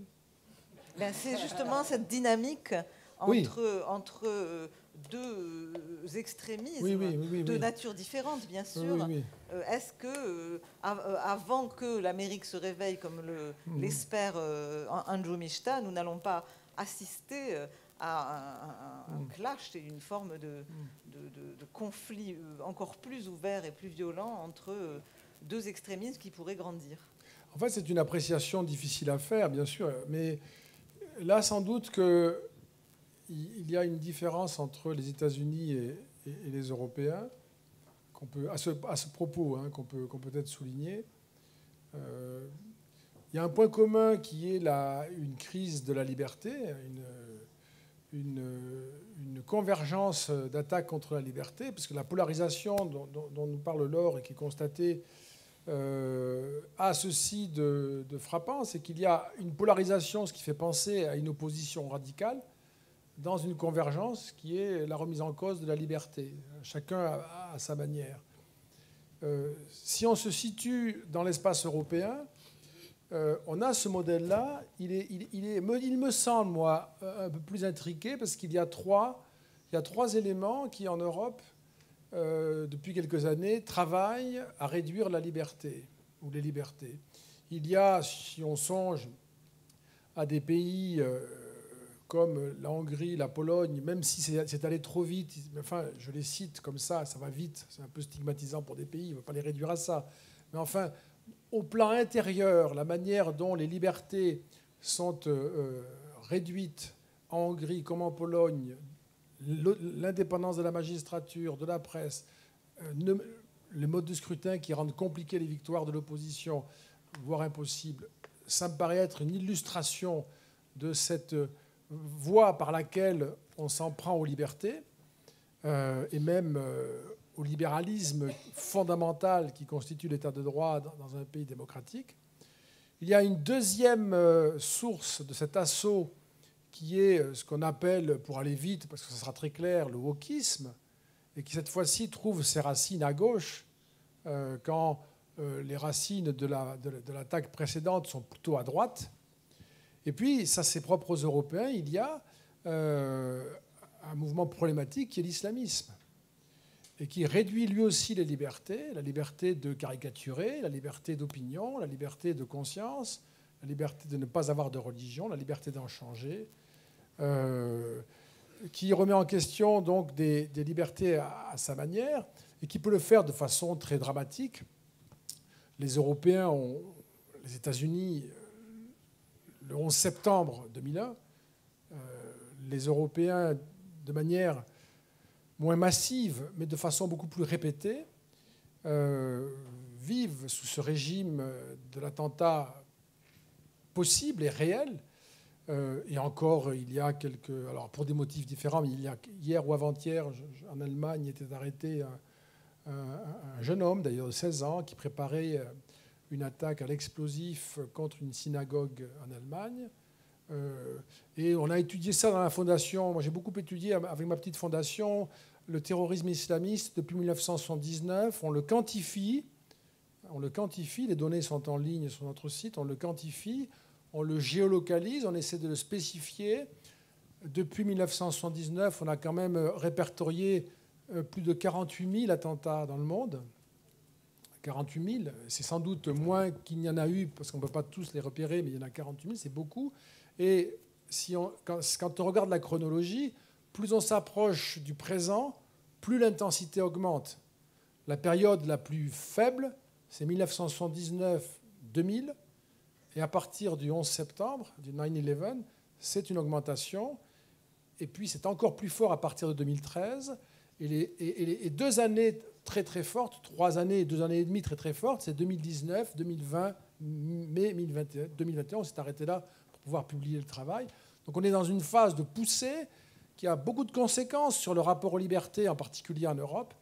Et je le rappelle, la France est le pays le plus touché de tous les pays de l'Union européenne, avec 82 attentats et 332 victimes, dont 18 enfants.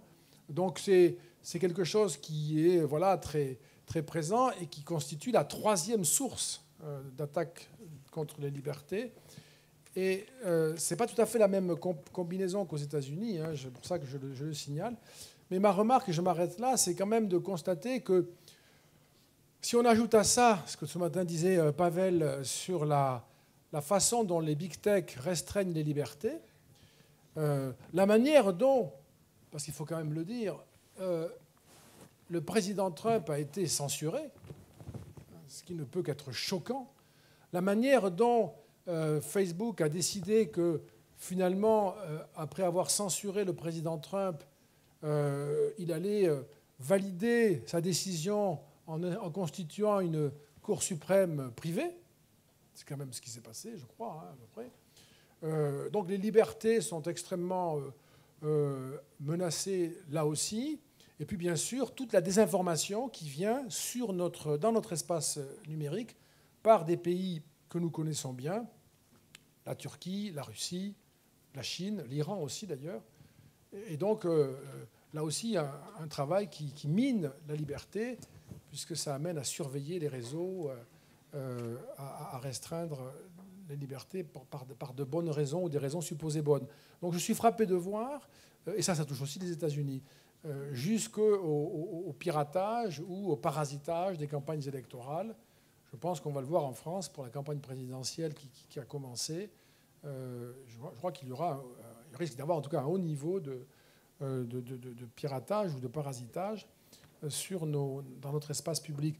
Donc ceci pour dire que nous avons, pour la première fois, sans être dans une figure historique classique de guerre entre des systèmes fascistes, totalitaires, contre les démocraties, comme on l'a connu très clairement à partir de 1933 jusqu'en 1945, et puis ensuite jusqu'à la chute du mur 1989, sans avoir cette espèce de clarté, parce que ça n'a pas cette clarté, on voit bien une attaque contre les libertés et qui est menée, y compris par nous-mêmes, contre nous-mêmes. C'est cette espèce d'imbrication étonnante qui nous place dans une situation d'une fragilité inouïe, comme si nous étions à la fois menacés de guerre civile et de guerre contre des régimes autoritaires, si je puis dire, nous-mêmes contre nous-mêmes, plus des pays menaçants qui ne cachent pas évidemment l'intérêt qu'ils ont à nous voir nous opposer à nous-mêmes. Et la situation me paraît donc inédite et extrêmement préoccupante pour nos libertés. Et je termine là-dessus, ma chère Laure, je ne trouve pas que nous ayons l'air d'en avoir conscience. Merci beaucoup, Dominique. C'est à nouveau, c'est vrai que vous pointez le sujet finalement fondamental, au-delà de tout ce qu'on a dit cet après-midi, qui est la question de comment, en présence d'ennemis multiples sur la scène du monde que vous avez énumérés avec brio, la question de la discorde à l'intérieur, qui est évidemment le cœur de la fragilité que vous évoquez. Je vais passer la parole à Uriel et à Jason, s'ils veulent commenter ce qui a été dit, et aussi pour qu'ils disent un mot, s'ils le veulent, sur l'après-Trump. Est-ce que Biden, finalement, d'une certaine manière, amène quelques solutions dans ce paysage que vous avez tous brossé et qui est assez sombre, c'est le moins qu'on puisse dire, ou est-ce qu'il n'est qu'un pape de transition avant la grande bataille?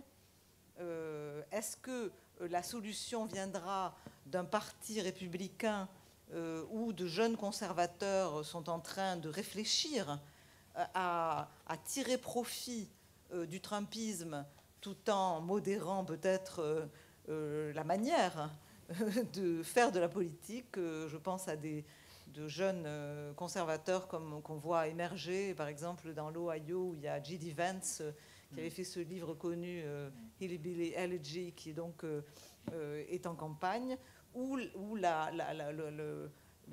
comment dire, y aura-t-il un mouvement, une sorte de contre-attaque à droite contre les woke? Qu'est-ce qui va se passer? Donc je vous passe la parole. Et après, la salle. Merci beaucoup, Laure. Laure asked me to... Laure m'a demandé d'être brève, et donc je ferai de mon mieux, mais je suis en minorité sur cette table ronde. Je souhaiterais réagir à autant de choses que possible, mais j'aime bien le chien qui passe dans la salle. Vous ne le voyez pas, mais il y a un chien qui passe dans la salle. Ça permettrait peut-être de diminuer un petit peu les émotions. Je suis d'accord avec un commentaire de Joe, et le fait que cette question du service national, quelque chose qui pourrait aider des pays qui sont très multiples, divers, et comme les États-Unis, que ce soit d'un point de vue géographique, socio-économique, etc. Il faudrait avoir un service public qui puisse unir le pays, rallier le pays. Il y a une association aux États-Unis qui, je pense, est présidée par le général McChrystal. Et c'est une alliance qui cherche à mettre en place un type de service public. Et je pense que ce serait quelque chose d'extrêmement bénéfique. Et j'aimerais donc indiquer mon soutien pour cela. Et l'une des raisons pour lesquelles ce genre de service public pourrait avoir beaucoup d'impact, c'est parce que cela obligerait les personnes à interagir avec les personnes qui ne leur ressemblent pas, mais cela également leur donnerait un peu de sens dans leur vie. Il y a beaucoup de personnes qui n'ont pas de sens dans leur vie ou qui n'ont pas l'impression d'avoir du sens dans leur vie. Josh a parlé donc un peu plus tôt du rôle de la culpabilité et du rôle qui était avant joué par la religion. Et aujourd'hui, il n'y a plus de religion. Je ne sais pas s'ils appelleraient ça de la culpabilité. C'est peut-être une recherche pour du sens. Et la culpabilité, le sentiment de culpabilité fait partie de cette quête du sens. Mais je pense que vraiment, au cœur de ces extrêmes, nous sommes tous à la quête de sens. On a besoin d'avoir un sentiment d'appartenance. Et malheureusement, s'il n'y a pas d'institution civique et s'il n'y a pas de service national, cette quête pour le sens n'est pas sur la bonne voie. Et souvent, elle s'attache à la sphère politique. Et et de la sorte, cela devient quelque chose qui est radicalisé, car on ne peut pas faire de compromis sur l'identité, sa propre identité. Et je pense que le service national permettrait de répondre à différents objectifs que l'on se pose, que l'on se donne. J'aimerais également réagir à d'autres sujets qui ont été évoqués. Je suis d'accord qu'à l'avenir, nous allons devoir trouver un moyen de s'unir. Et il nous faudra dépasser cette polarisation tout à fait incroyable qui déchire les États-Unis. Toutefois, nous devons être francs et avoir une vision lucide concernant le lieu de cette polarisation. Et je parle, par exemple, de la physique newtonienne en politique. Pour chaque réaction, il y a une réaction opposée. Donc, s'il y a une polarisation sur la droite, il y aura la même chose sur la gauche. Mitch McConnell, en fait, permet de lever, et aussi permet de lever beaucoup de fonds pour Mitch McConnell. Et Mitch McConnell permet à AOC de lever beaucoup de fonds. Mais il ne faut pas oublier qu'il y a une distinction claire qui doit s'opérer. Le fait est que du côté des démocrates, le parti se trouve là où se trouvait le parti républicain en 2009 avec l'arrivée du Tea Party. Alors que du côté républicain, les extrêmes ont vraiment pris le contrôle. Ce sont eux qui dirigent le parti. Et ce sont des conservateurs. Les conservateurs qui sont plus modérés, comme Bill Kristol, comme Michael Steele. Toutes ces personnes-là sont marginalisées au sein de leur propre parti politique. Par exemple, vous avez les représentants du Congrès, Marjorie Greene, Matthew Gaetz. Ce sont des personnes qui propagent le mensonge que l'élection a été volée à Trump. Et ce sont des personnes qui prétendent encore aujourd'hui que Donald Trump aurait dû être élu et que Biden a volé l'élection à Trump. Et ce sont des personnes qui sont bien perçues au sein de leur caucus, alors que d'autres personnes sont conservatrices, mais ce sont des personnes qui ont été honnêtes à propos de l'élection. Et à propos du 6 janvier, ces autres républicains, en fait, sont marginalisés. Donc, on n'a pas une égalité de 1 pour 1. Il n'y a pas un coefficient il n'y a pas Marjorie Taylor Greene. Il n'y a pas l'équivalent de cela à gauche. Marjorie Taylor Greene, en 2018, a fait un clip vidéo où elle a même demandé si le 11 septembre avait vraiment été effectué par des terroristes. Elle a suggéré que ça pouvait être quelque chose qui avait été effectué par des personnes qui vivent à l'intérieur des États-Unis. Et ce n'est pas un discours raisonnable. Et cela, il faut le reconnaître. Quand on parle de Donald Trump comme étant imprévisible et quelqu'un qui polarise les populations, c'est vrai, c'est tout à fait vrai, mais c'est un peu un euphémisme. Ce n'est pas simplement que c'est quelqu'un d'imprévisible et de clivant. Il y a beaucoup de personnes qui sont imprévisibles et qui font clivant dans le monde, mais c'est le seul qui dirigeait l'État le plus puissant de la planète. C'est celui qui était au règne du pouvoir. Et lorsqu'on dit je ne veux pas parler de Donald Trump, on veut parler de politique étrangère, eh bien, on ne peut pas vraiment faire le distinguo. Il est difficile de parler de politique étrangère lorsqu'on ne peut pas parler de la personne qui s'occupait de la politique étrangère des États-Unis. Et il suffit de regarder ce qui s'est passé en Syrie, où Donald Trump a retiré une centaine de soldats et les Kurdes ont été massacrés. Ou qu'en est-il des négociations avec le Taliban qui sont passées l'année précédente, et ceci a conduit à la marginalisation du gouvernement afghan, et ceci a en partie mené à la catastrophe qui a eu lieu en Afghanistan il y a quelques semaines de cela. Cela ne veut pas dire que Joe Biden n'a pas une part de responsabilité dans tout cela. Certainement. Ce qui s'est passé en Afghanistan est quelque chose de tout à fait questionnable. Et le fait que nous n'ayons pas pu ramener les Afghans qui nous ont aidés, le fait qu'il y a des dizaines de milliers d'Afghans qui ont été laissés pour compte, c'est quelque chose qui entachera à jamais, à tout jamais, l'honneur américain. Mais soyons clairs, combien de républicains ont déclaré qu'ils ne... Beaucoup d'entre eux ont dit qu'ils n'allaient pas accepter de réfugiés afghans. Et en fait... il y a beaucoup d'exemples de tweets de personnes qui disent ah, mais nous ne voulons pas. Qui veut accepter cet avion?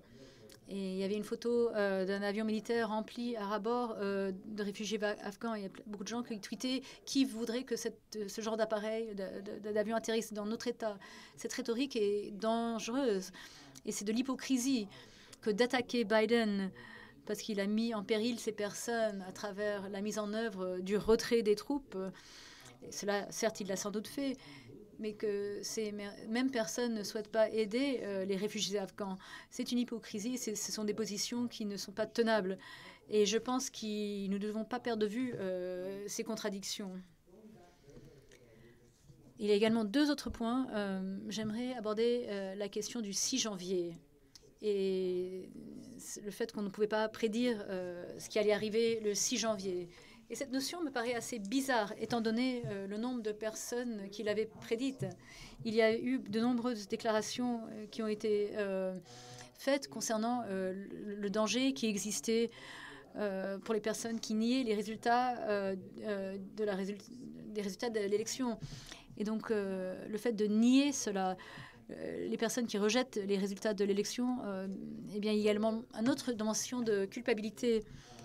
Et l'ancien président Trump a clairement dit à ses adeptes d'aller au Capitole.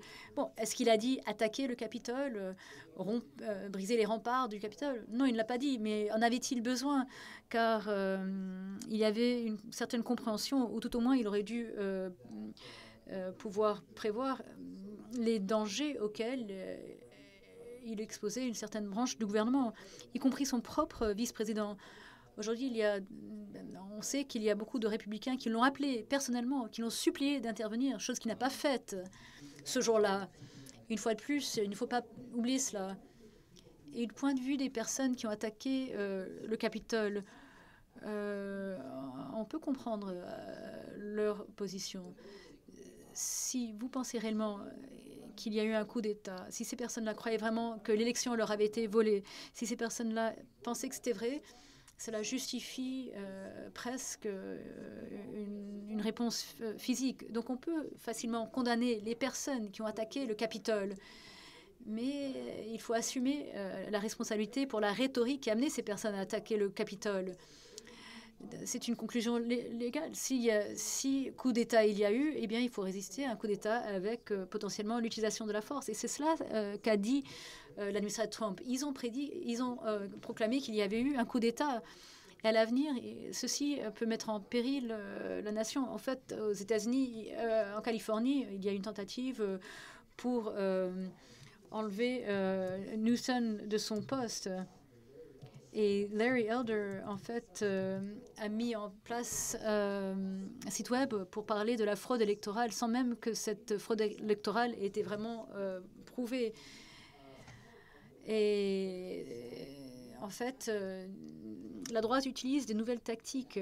Et cette tactique, c'est si vous perdez une élection, allons-y, nions la validité de cette élection. Et il faut contrer l'élection. Et c'est quelque chose de très dangereux pour la démocratie américaine.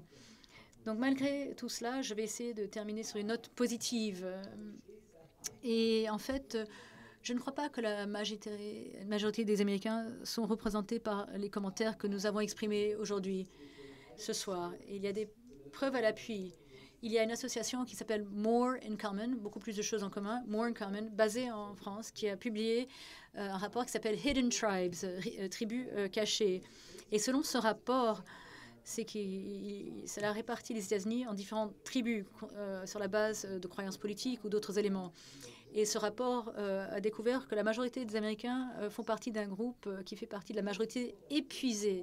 Ce sont des personnes qui avaient des convictions soit de droite, soit de gauche, mais ce sont des personnes qui n'étaient pas des partisans agressifs. Ce n'est pas des personnes qui appréciaient la rhétorique de Donald Trump, ni le radicalisme de certains éléments de la gauche. Ce sont des personnes qui sont modérées, mais qui font partie d'un parti politique, car aux États-Unis, soit vous êtes du côté des démocrates, soit vous êtes du côté des républicains. Donc si l'on garde cela à l'esprit, si l'on sait qu'il y a cette majorité épuisée qui existe, eh bien il y a de l'espoir. Si l'on peut amplifier la voix des personnes qui sont plus raisonnables, amplifier la voix des personnes qui sont plus modérées, et je pense que la plupart des... Et en fait, donner la voix aux personnes qui ne sont pas radicales et leur faire comprendre qu'elles ne sont pas seules. Et que dans les médias, elles ont des personnes, des alliés qui peuvent les soutenir et qui pourraient donc les représenter, elles, et non pas les partis extrêmes, que ce soit de gauche ou de droite. Merci, Uriel. Vous avez dit beaucoup de choses, mais en fait, là, nous sommes à court de temps, donc je vais céder le micro à Jason Miller pour qu'il puisse répondre de manière très succincte. Vous êtes ancien directeur de la communication, donc je pense que vous avez l'habitude d'être synthétique, n'est-ce pas? Et ensuite, nous pourrons donner du temps aux questions de la salle, car je vois qu'il ne nous reste... en fait, nous avons la permission d'aller au-delà de 18 heures. Donc nous allons permettre au public de poser des questions. Bien, je serai bref. En fait, si l'on se tourne vers l'avenir, je ne pense pas que les batailles américaines qui ragent au sein des États-Unis ne vont pas s'achever de sitôt. Et donc avec la présidence Biden, ceci en fait ouvre la voie pour le retour du président Trump. Je pense que ce sera Trump qui va courir contre quelqu'un comme Gavin Newsom. Je ne pense pas que Biden puisse se représenter. Mais parlons un petit peu de l'avenir. Aujourd'hui, il y a un clivage immense aux États-Unis, beaucoup de polarisation, il y a beaucoup d'émotions. Et j'aimerais revenir à ce que Andrew dit, en espérant qu'il n'y ait pas un événement cataclysmique qui nous rappelle à l'ordre. Et malheureusement, je pense que c'est peut-être ça, que ce soit lors de la présidence Biden, lorsque ce soit pendant le deuxième mandat de Trump. Et je pense que c'est la Chine qui va nous réveiller. Et il va falloir vraiment qu'on se retire nos têtes de nos culs collectifs. Et il faut songer à la Chine. Lorsqu'on parle de mondialisation, il y a les emplois qui quittent les États-Unis, on parle de la perte d'industrie américaine. Il y a également l'agression de la Chine dans la mer du Sud et également dans d'autres endroits. Et je pense que le siècle à venir, ce sera vraiment le combat qui aura lieu entre la Chine et le monde occidental. Il faut vraiment qu'on se reprenne avant qu'il ne soit trop tard. Et pour moi, c'est vraiment le croisement. Et une fois qu'on aura dépassé la phase actuelle, il faudra qu'on soit prêt à affronter donc ce combat avec la Chine. Et à quoi ça va ressembler?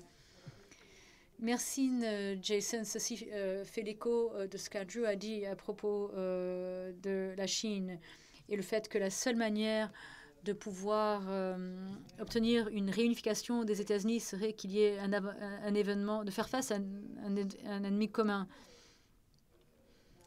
Je vais maintenant